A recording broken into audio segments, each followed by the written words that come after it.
wealthy Washington neighborhood, a burning mansion, and a terrible secret. The fire appears to be intentionally set. Inside, a mother, father, 10-year-old son, and the family housekeeper, all dead. It shook that community to the core, especially when those horrific details started to come out about what happened inside that house. They had been held hostage for almost 20 hours, sending mysterious messages to the outside world.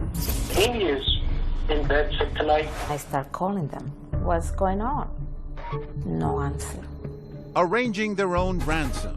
He says he got a call to bring $40,000 cash to the house. But it doesn't save the helpless captives, murdered in cold blood. Now, police are left to follow the clues left behind. The burning car, the shadowy figure caught on surveillance cameras, the telltale takeout meal. Tries to burn the house down, but guess what doesn't burn? The pizza with his saliva on it. Boom, they get a hit. We've got a name, we've got a face.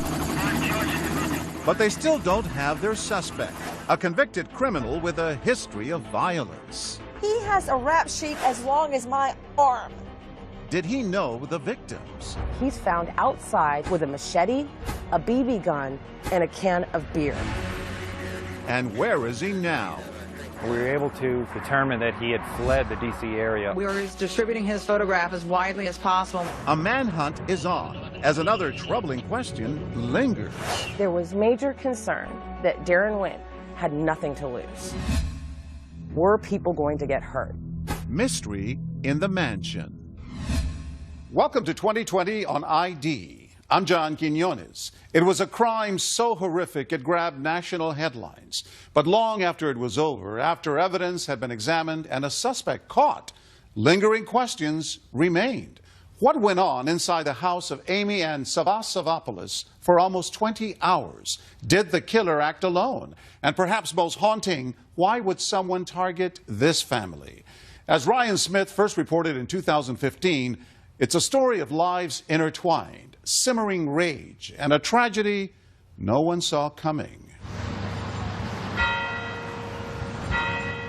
It wasn't supposed to be like this.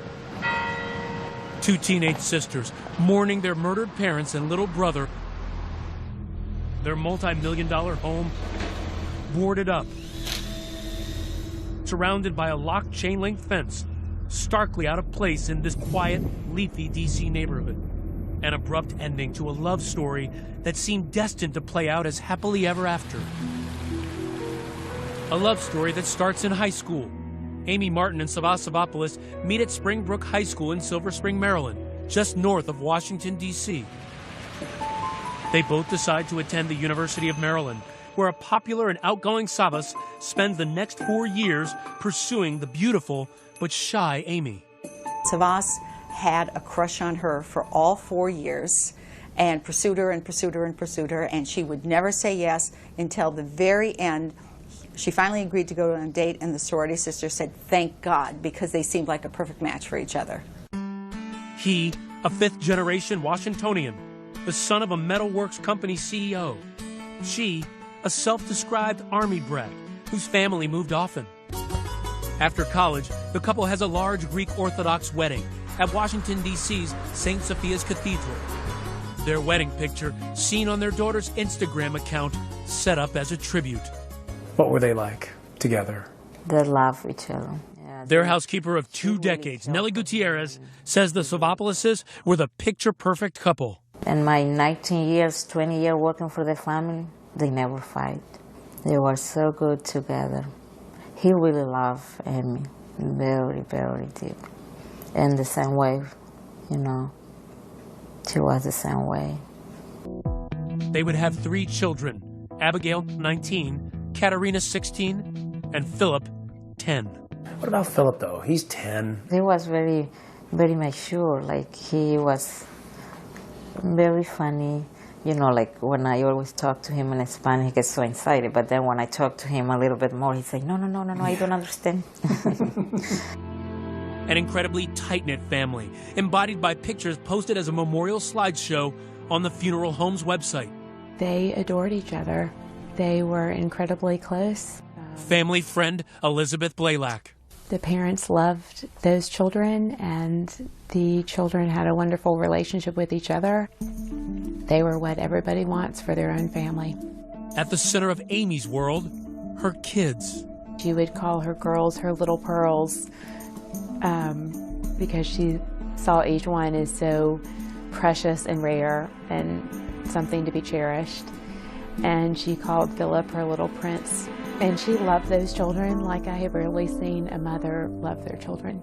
Sava, known for a strong work ethic and gentle manner, succeeds his father as CEO of American Iron Works, supplying metal not to your local five and dime, but projects like these. The restoration of the Pentagon after 9/11, the new convention center, major hotels. So it wasn't a particularly sexy business, it was a very successful business. Settling in as a young, wealthy Washington couple, they buy this gabled, red brick home in 2001 with its own library and music room, surrounded by manicured lawns, hedges, and gates. You notice that as soon as you walk in the neighborhood, you see embassies just a block away. And Joe Biden's home is not more than a mile away from where they live. So this is one of the most established neighborhoods in Washington. We're talking not only a stone's throw from the vice president's house, but this is sort of a billionaire's enclave. You'll have titans of industry, billionaires, senators, congressmen, ambassadors. The Savaopoulos listed in Washington's Green Book, a who's who of D.C. elite. And as part of the D.C. elite, the Savaopoulos have money, a private jet, and a 44-foot yacht. And in 2012, while the girls are away in boarding school, the parents are living large with son Philip in the Virgin Islands. They decided to sort of play hooky for a year. They rented a home that was on an island. So Amy would have to put Philip in a dinghy and row across a waterway to get him to school. But the Savaopoulos weren't just living lives of selfish opulence.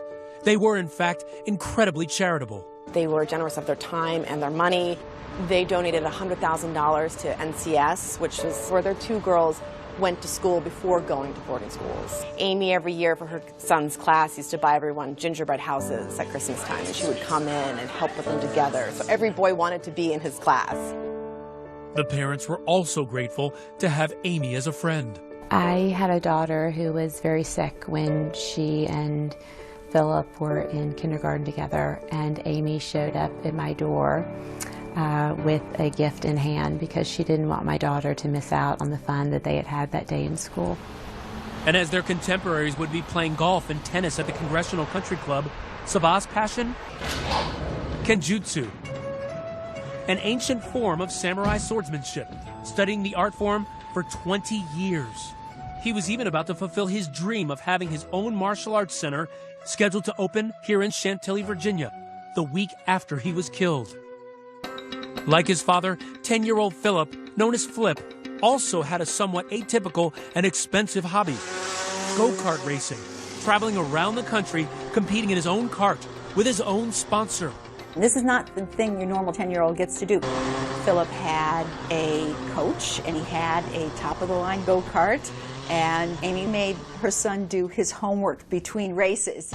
And it's at one of these go-kart tracks that Sava Savaopoulos meets this man. Fellow racing enthusiast, 28-year-old Jordan Wallace. Wallace creating his own website with videos of the extreme sport. My life is awesome. Like, I have nothing to complain about. Their friendship would lead to a job as Sava's personal assistant, and Wallace would end up playing a pivotal role in those final hours before that quadruple murder. That assistant says he got a call from Sava Savaopoulos to bring $40,000 cash to the house. Was it an armed robbery gone wrong, or a calculated murder for hire? Questions that would confound police and this once peaceful neighborhood. I talked with several neighbors who said that they saw Philip playing in the driveway. They would see Amy walking around the neighborhood exercising. Now passing by that house is an eerie feeling for these neighbors, one that will never go away. So this had to shake them to their core. It shook that community to the core. It shook the city to the core. When we come back, a family held hostage for 20 desperate hours, and how those last hours were spent. Takeout food orders, a $40,000 cash drop, and a strange and eerily calm voicemail left for Nelly Gutierrez under duress. Hey, Nelly, it's Sava. Amy is in bed sick tonight. Stay with us.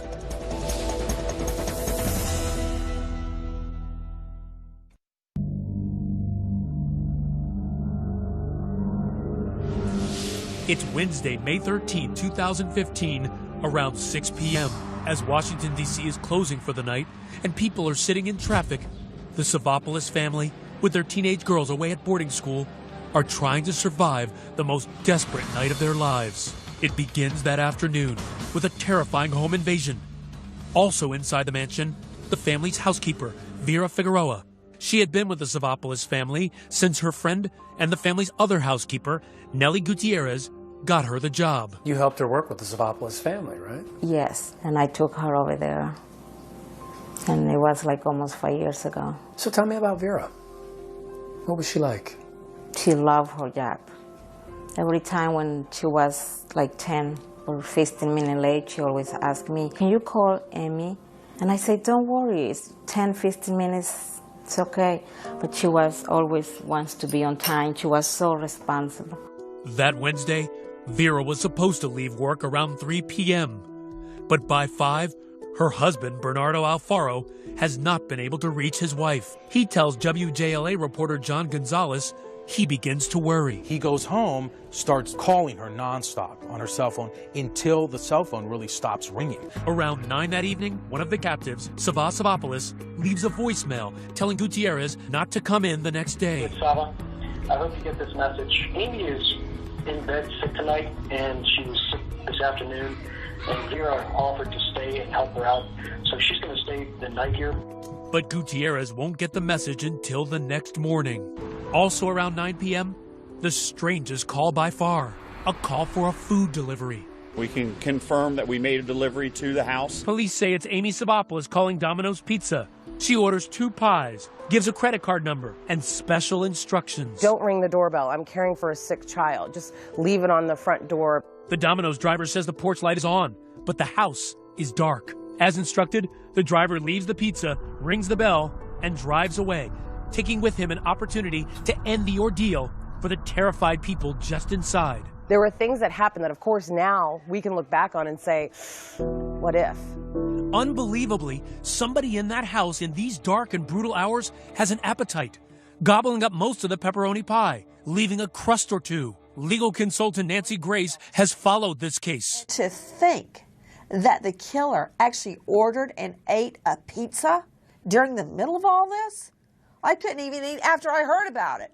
This guy's eating a pizza in the middle of it. That night, Sava Savopoulos calls his assistant, Jordan Wallace, the man the family met at that go-kart track, making arrangements for a package to be delivered to the mansion the next morning.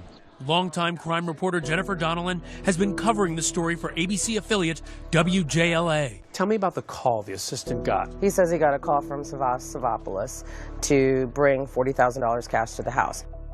Police say that Wallace responded by text. "Got your message.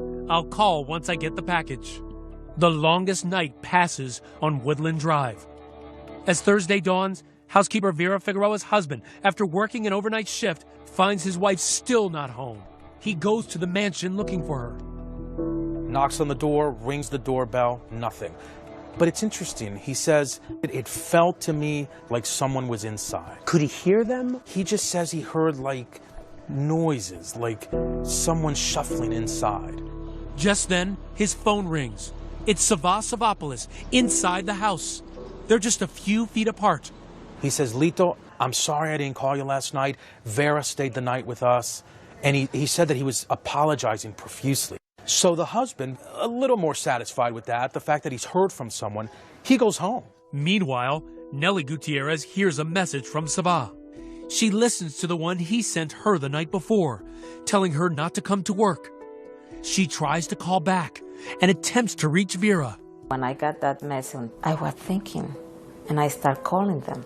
So I call her and I say, "Hi, Vera, what's going on?" No answer. That morning, the next phase of the plan becomes apparent. Jordan Wallace meets another employee at a bank near Savopoulos' company, American Iron Works. He gets 4 neat stacks of $100 bills, 40 grand, calls his boss for further instructions. Savopoulos tells his assistant to bring the cash to his house, come into the garage, the car is unlocked. Not to give it to him, but to put it in a car, which you would think would set off alarm bells. And then you wonder, why didn't that person call police? Before Wallace makes the drop, police records show he sent a text at 9 a.m. to a woman with a picture of the cash. The woman responded, "Damn, I wonder how much it is." Wallace replies, "40."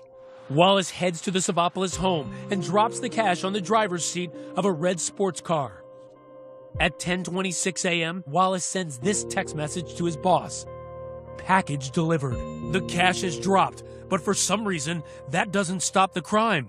Police say the killing begins." We were getting source information that there was blunt force trauma to the bodies, that there were stab wounds to the bodies, that the bodies also had been tied up. The family's terrifying final moments alive, pieced together from police documents and ABC News sources. The three adults, Savah and Amy Savopoulos and Vera Figueroa, are held in an upstairs bedroom. The women are restrained. Savah is not. Why do you think they moved the victims upstairs? Because they have less profile. ABC News tracked down these blueprints of the home, which we reviewed with former FBI agent Brad Garrett. If you left a window open, left a curtain open, you could see what's going on. If you move them up, it's more difficult to see what's going on. The adults sustained terrible, fatal wounds. They were hit and stabbed. Police revealing a baseball bat with what appeared to be blood on it was discovered in the room. The little boy, Philip, separated from the grown-ups in another bedroom. The son is where it appears, according to court documents, is where they set that fire.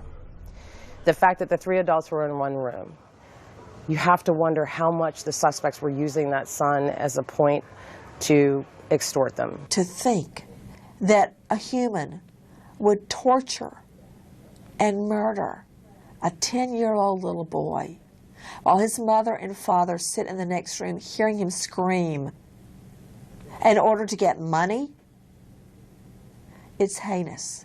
It tells you they don't really care about other human beings, and they want what they want. And then what happened at some point, this became survival mode for the bad guys. We're going to kill them, we're going to set the house on fire, they'll never be able to link us to this. Once 10-year-old Philip's room is set on fire, the killers flee. Before the fire can spread to where the adults are, the fire department gets the alarm. 3201 Woodland Drive, three-story detached house fire. It's 1:30 p.m. on Thursday. The story blows up. It's the case that is shaking the neighborhood to its core tonight. This started out as a story about a fire, right? Right. When the details first started leaking out, and you automatically start to wonder if it's murder-suicide. But when we learned that the father was also among the deceased and the mother was among the deceased, you then began to question what really happened here. I've been here for 25 years and nothing like this ever happens. Right now, everyone in the neighborhood's just a little shaken up. They're not sure really what to think. The media descends on the neighborhood. Crime scene investigators have been here all day long. Early that afternoon, someone notices Amy Savopoulos' blue Porsche is missing from the house. Police ask the public for help, but it wasn't hard to find. Just follow the smoke. The Porsche torched in a church parking lot in Maryland. Now, what came with that, which was critical, was surveillance video. They were able to capture video of a man exiting out of that car and leaving the scene. They immediately put that video out to the public. Notice enhanced video shows a man carrying a white bucket. Jot that down. Back at the burned mansion, authorities are already sifting through the grisly scene, starting to ask how whoever did this got in the house in the first place. They look for a door that has some vulnerabilities. For example, you have two French doors over here. The police are reporting that there was a French door kicked. There is a footprint on the door itself. This is the picture. That print. How much more difficult is it for them to try to figure this out with that house being burned so badly? The whole reason why you set something on fire in a case like that is to get rid of evidence. But getting rid of the evidence is not as easy as it seems. Not with the country's best crime fighters on the case.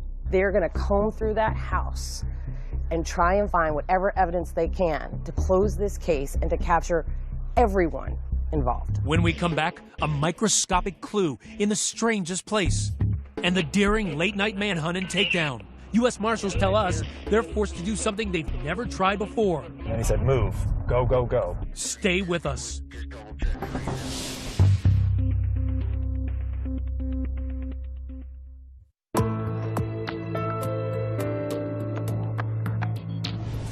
Almost immediately after the murders of the Savopoulos family, a trail of voicemails and texts has helped law enforcement put together a timeline of their final hours. But police still face the most difficult task of identifying who killed the family.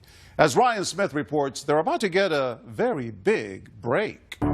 Police are on the scene of a deadly house fire. 4 people were found dead inside. It is the case that is shaking the neighborhood to its core tonight. If the fire at 3201 Woodland Drive in Washington, D.C. had burned faster, if the Washington, D.C. firefighters had responded a little slower, the key evidence in the case might have been destroyed.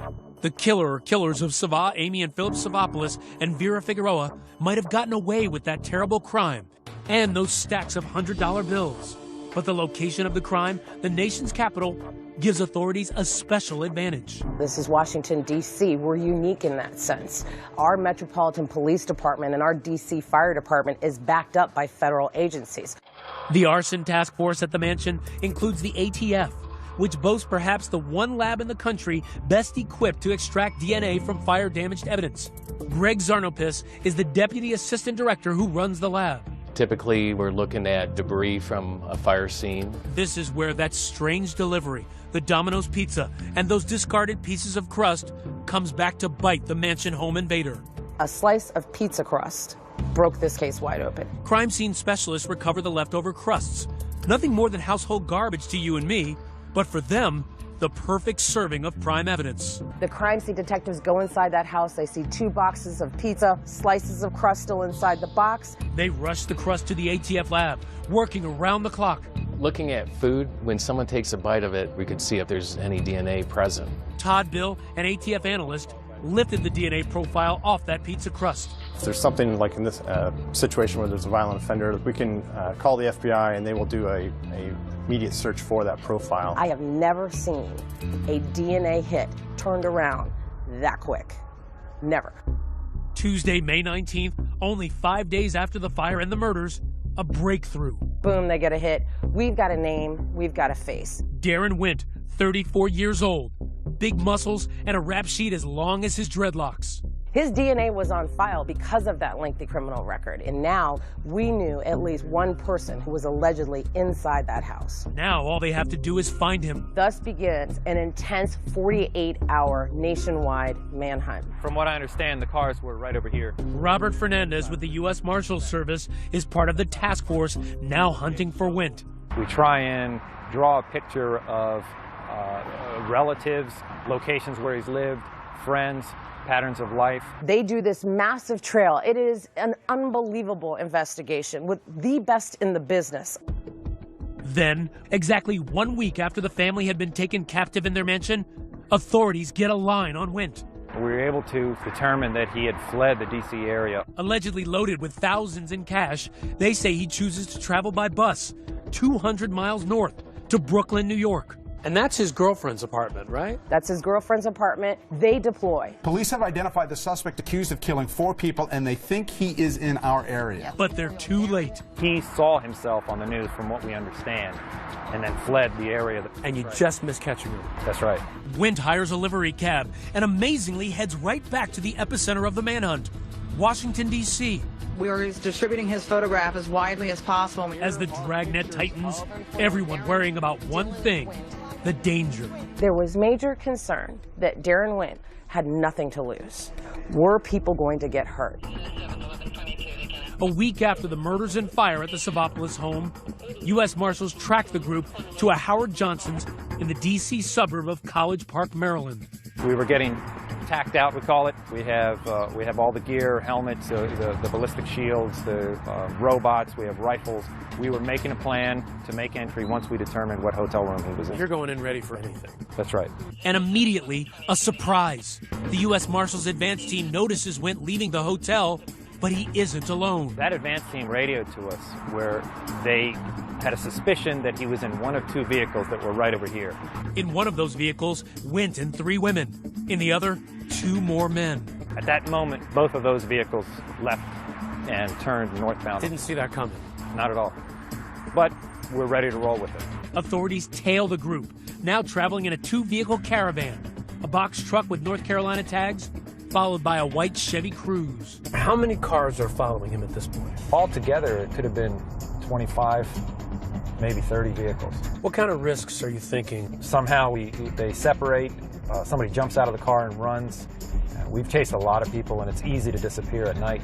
At one point, the truck and car make a sudden U-turn, but apparently still do not know they're being followed by a small army of police.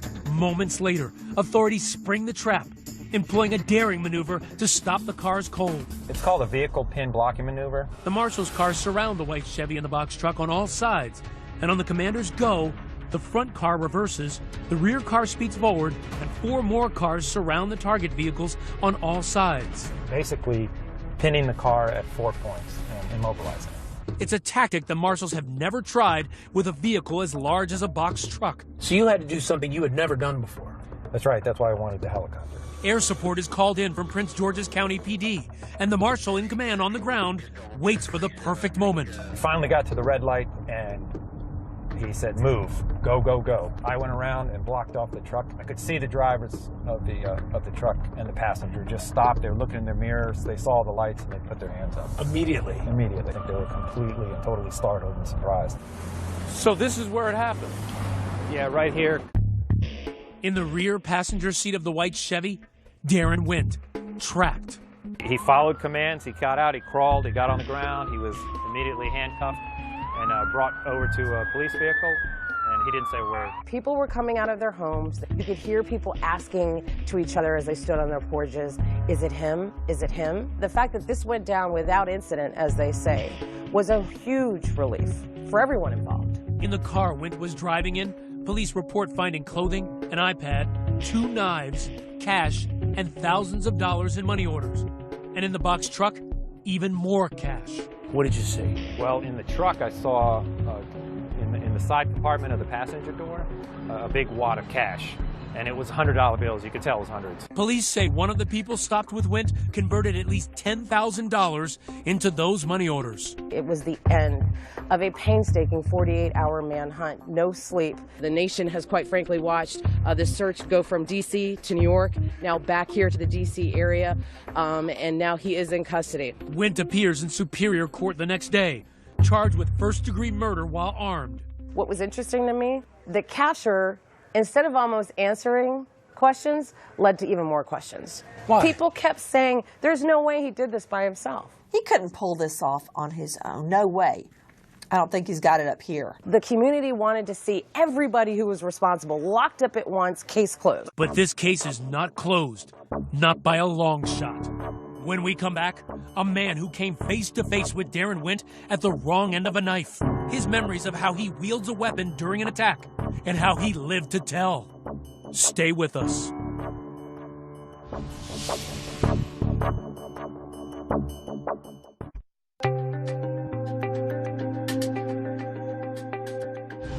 A vexing criminal case. 4 people murdered. The house apparently torched to destroy any clues. But some evidence seems to have survived the blaze. A search warrant reveals hair, DNA, and fingerprints were removed from the scene. And yet only one suspect in custody, 34-year-old Darren Wint, linked to the case by the DNA evidence found on that Domino's pizza crust. Wint's family and friends have ducked the cameras. But out of the blue, a new player emerges. His former attorney, Robin Ficker, who takes the national stage to go out on a limb for Wint with outlandish observations. He never eats pizza. He doesn't like pizza. The bombastic Ficker makes sweeping statements about the innocence of a man he defended on a handful of traffic tickets. I know him to be a kind, gentle, non-aggressive person, someone you wouldn't mind your grandmother going to lunch with. Mr. Ficker says that he's really a gentle giant, that you'd want to sit down and have tea with your grandmother. Well, not my grandmother. Clearly, Ficker hasn't done his homework. I know that he does have a violent tendency to harm someone. Michael Babcock speaks for the first time about his terrifying encounter with a knife-wielding Darren Wint. I put my hands like this, and he just came in like this. He would be tried for my murder. It wasn't for me surviving it. And Wint's case file reveals that Babcock is just one in a long trail of people who have been violently threatened and attacked by Wint. Yet when Wint emigrated from the South American country of Guyana to the U.S., His future seemed bright. 12 years before the Mansion murders, he landed a well-paying job as a welder at American Iron Works, the company owned by Savasavopoulos. But for reasons unknown, Wint left the company after only 2 years. And that's when things went south for him. While living in suburban Maryland, Wint's own father, shown here on his Facebook page, feared living with him, getting a protective order after he says Wint threatened to shoot him. A relative who didn't want to be named said Wint was known for his hair-trigger temper. He's very hostile. He's arrogant. Everywhere he went, he fought with people. He fights with his father, with his brother, everybody. By 2006, Wint picked up stakes and moved here to the quiet upstate New York town of Oswego, living in this apartment building. It's in this port city, nestled along Lake Ontario, where Michael Babcock is about to get into some hot water with Wint. We brought him back to the scene of his cousin's house, where Babcock was trying to get Wint to leave after his cousin complained. After an altercation, Wint suddenly attacked. Darren had come out and was windmilling with the knives, and I went up at that and blocked, and this is where he stabbed me on the wrist. There was slices on my shirt and on my chest and my stomach from where I didn't even know he had caught me. I thought he just had stabbed me in my wrist. Wint was arrested and ordered to stay away from Babcock. But while waiting for trial, he suddenly ambushed Babcock a second time on this bridge. I didn't see it this time because it was really small, and he had the knife cup in his hand, and he swung and caught me in the neck right here. Babcock was rushed to the emergency room, where he was told he was lucky to be alive. When Darren stabbed me in the neck, if it would have been a little bit lower, the doctors told me that I would have died before I made it to the first hospital. Wint was convicted of assault, but gets only 89 days in prison for both attacks. No sooner was he released than he stabbed another man in Oswego, causing substantial pain and bleeding, which required hospitalization. This time, Wint was hit only with a slightly stiffer sentence, 10 months in jail. After being released, Wint returned to Maryland, but with 3 strikes already against him, he was arrested again for assault, after his girlfriend said he choked, slapped, and punched her. Wint got a 30-day sentence and yet another protective order. He has a rap sheet as long as my arm. And that gives a perfect example to the claim of revolving door justice. Wint dates another girl, but the script is the same. He's arrested after threatening to kill her, her daughter, and her friends, telling her he's good with a knife and could kill them easily. But despite that graphic threat, Wint is convicted only for smashing the windows of his girlfriend's car. And as the years pass, Wint apparently had not forgotten his former employer. In 2010, he made a bizarre and menacing return to American Iron Works, the company he had left 5 years earlier. He's found outside the American Iron Works with a machete, a BB gun, and a can of beer. So there's this weird incident that occurred outside of the very place where Savasavopoulos was president and CEO. Although charged with concealing a deadly weapon, Wint was allowed to simply plead guilty to having an open container of alcohol and fined $919. I wonder what those prosecutors are thinking now. I let that guy go on a lesser offense. Wint was able to stay out of the courts for the next 5 years. The suspect in that brutal murder at a Washington, D.C. mansion arrested. He was on the run. The next time he surfaced was when he made national news as the prime suspect in the Savopoulos murder case. Darren Wint's had a long criminal history. He's had some incidents where he's attacked people with knives. For him to then take that a step further and get involved in potentially killing 4 people with a knife is really not a stretch based on his background. Coming up, what about that carload of people who were with Wint when he was arrested? Could they be his accomplices? Oh, there's clearly more people involved. You can't control 4 people for 19 hours by yourself. Stay with us.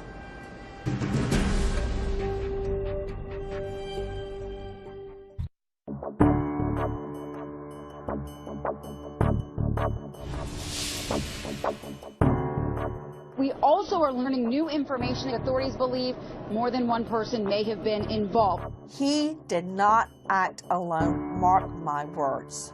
1 month after that horrific night on Woodland Drive, that's the big mystery. Was someone else involved?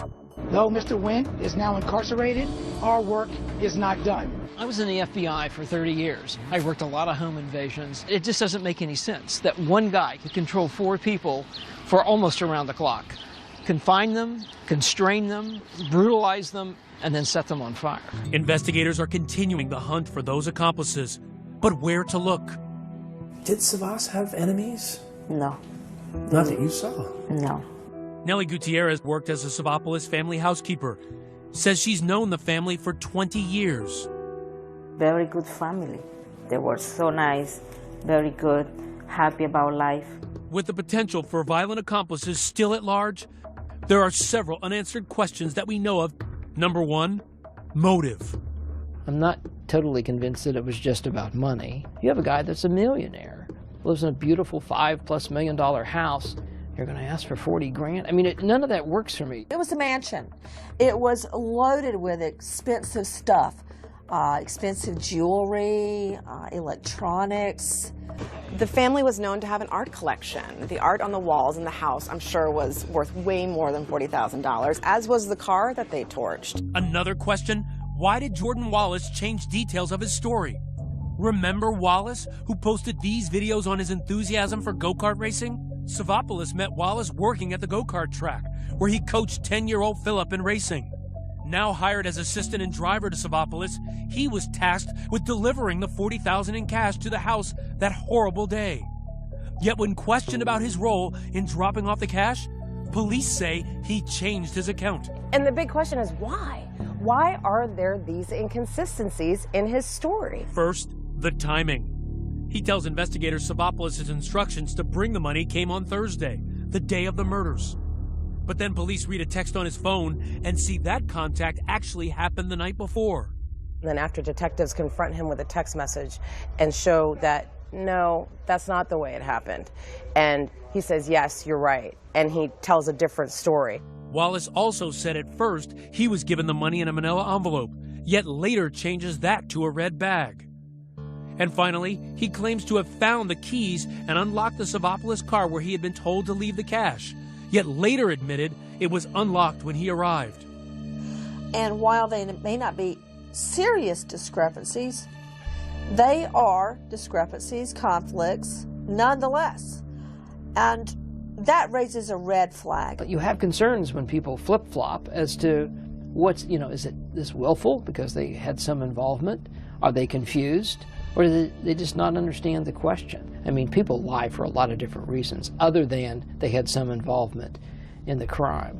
So unless there's a tie, unless they're convinced he's connected to Wendt and other people they believe are involved in this case, then you don't really have anything. The proof is in the pudding. He has not been arrested yet, nor has he been named a suspect. Wallace has a clean record. We found just one traffic ticket to his name and seemed to love his job, posting this photo on Instagram from inside Amy Savapolis' Porsche. Another day on the job.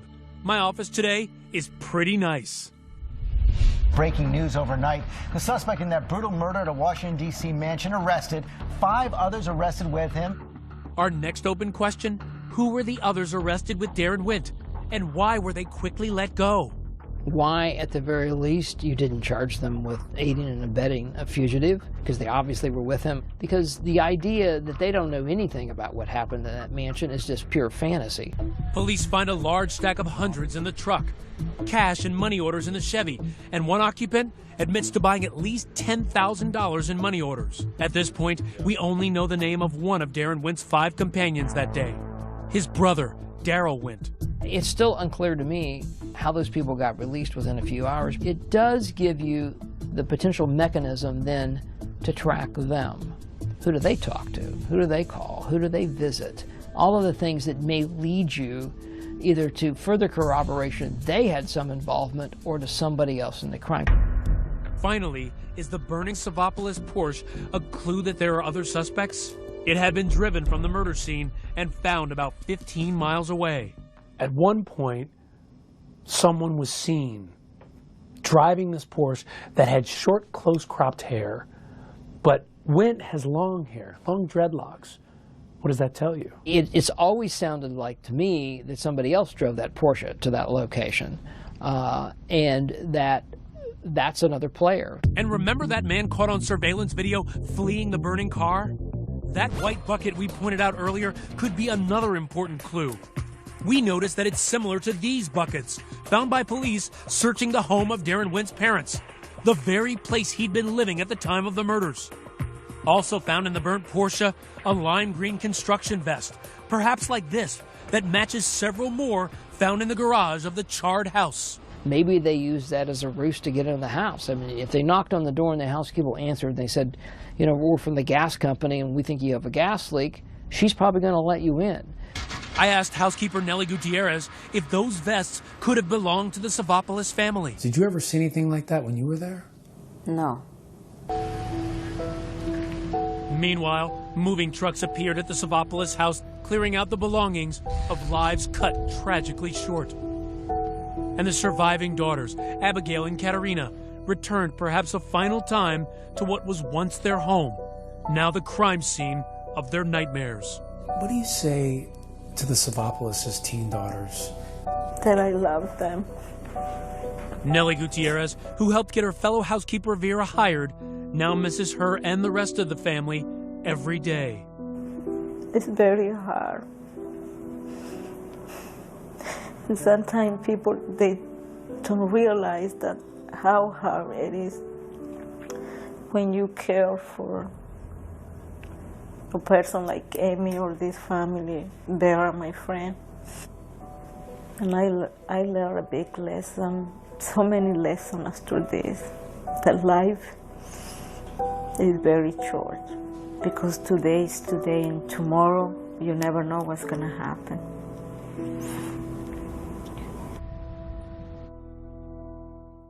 Darren Wint was later indicted on 20 counts, including first-degree murder, kidnapping, first-degree burglary, and arson. If convicted, he faces life in prison. As of 2016, Wint has pled not guilty to all charges, and no other arrests have been made in the case. The Savopoulos home, which was heavily damaged by the fire, was later sold. The new owner filed a permit to have it demolished. I'm John Quinones. Please join us next time for another edition